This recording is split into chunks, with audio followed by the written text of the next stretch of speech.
So here the Anglo, just try to understand what Anglo-Boer basically means. Boer usually is referred to. This description says the Boer refers to white Africans speaking farmers, where Afrikaner refers typically to any white African. So all Boers are Africans, but not all Afrikaners are Boers. So basically, this was a war between the white Africans, and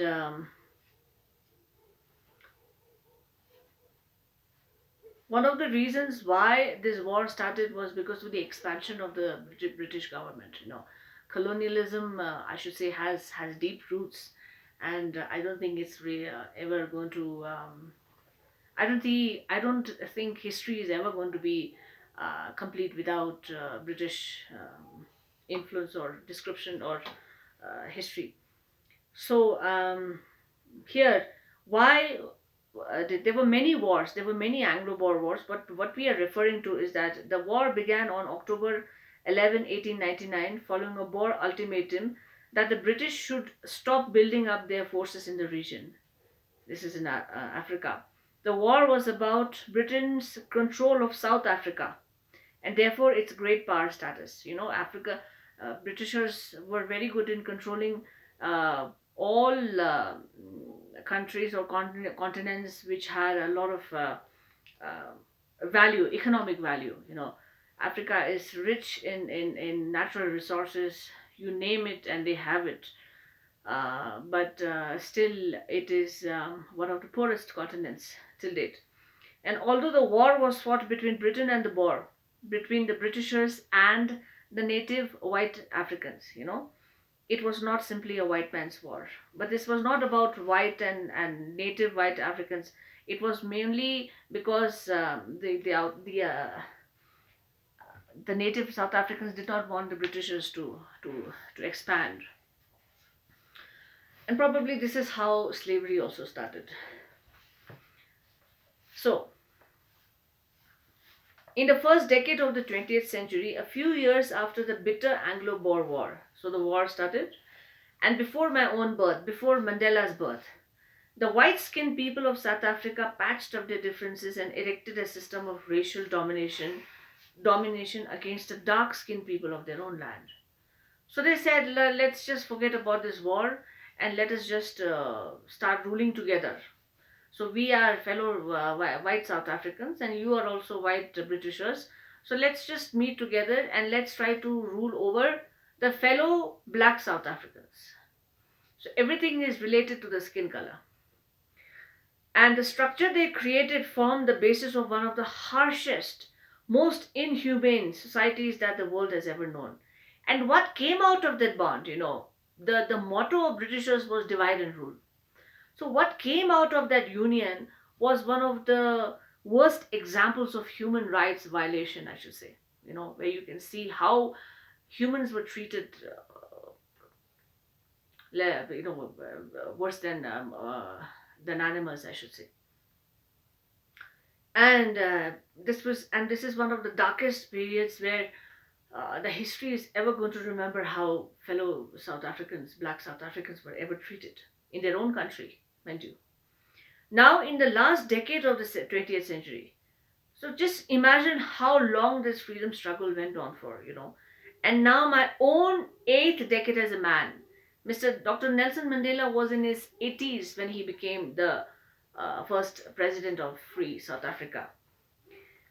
That system had been overturned forever, and apartheid is gone, after such a long struggle, and replaced by one that recognized the rights and freedoms of all people, regardless of the color of the skin. And out of that bondage, out of that abolishment, came out a country where every fellow African is treated equally, irrespective of color, skin color, and race. If you remember, I said you have white South Africans, you have black South Africans, and you have brown South Africans, like people like you and I. So everyone will be treated equally. That day had come about through the unimaginable sacrifices of thousands of my people. You cannot just imagine If you try to read about the history of South Africa sometimes when you have time to watch something meaningful rather than watching these idiots jump running around the trees in movies. So that day had come about through the unimaginable sacrifices of thousands of my people. So this free South Africa did not come in a day, did not come, just like that. It came after many, many thousands and millions of South Africans who gave their time, their life, everything for this one day of freedom, of a free country. People whose suffering and courage can never be counted or repaid. You can never repay whatever they sacrificed. I felt that day, as I have on so many other days, that I was simply the sum of all those African patriots who had gone before me. Very beautiful line. He's trying to say that I felt as if I was the end result of all those sacrifices that these people did for centuries. To see this one day where the impalas, the fighter jets are displaying all these colors in a new African flag, where a sun is rising on a new free South Africa, where apartheid has been abolished for forever, and a new democratically elected country and a president is standing on the same in front of the same union buildings where they ruled for decades, where fellow white Africans ruled for decades. It was a very emotional moment for Dr. Mandela. That long and noble line ended and now began again with me. That all that struggle finished, and now a new line started from with Dr. Nelson Mandela, a new land of free people. You know, I was pained that I was not able to thank them. Maybe some of them are no more, some of them have died, some of them have sacrificed their life. You know, so many reasons. Some of them just died naturally. He's feeling bad because all of them could not stand there to testify this glorious day, to to to witness this glorious day. That they were not able to see what their sacrifices had brought. You know, that means what their sacrifices had achieved. Wrought is an obsolete word in modern English. Wrought means achieve, to to get hold of something.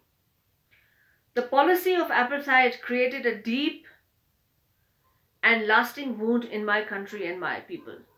Apartheid is just not a statement in the dictionary where black South Africans were ruled for centuries. It is a wound that cannot be forgotten ever, in the history of South Africa.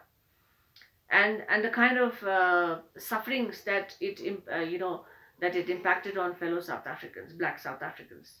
All of us will spend many years, if not generations, recovering from that profound hurt. It is going to take a lot of time before they can come out of that loss. But the decades of oppression, decades of domination by fellow white South Africans, and brutality had another unintended effect. The result of this apartheid and result of this domination by fellow white South Africans, result of this human rights violation, and that was that it produced the Oliver Tambos, the Walter Sicilius, the Chief Lutelius, the Yusuf Dadus, the Bram Fishers, the Robert Sobukwas of our time. These are the people who had a major role in the freedom struggle of South Africa. Unfortunately, all these people were no longer, they passed away. They were no longer, they were dead before they could see the new South Africa.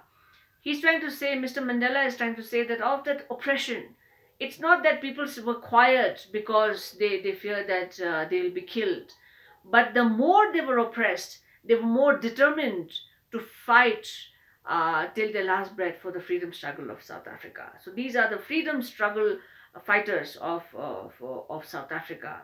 These people, men of such extraordinary courage.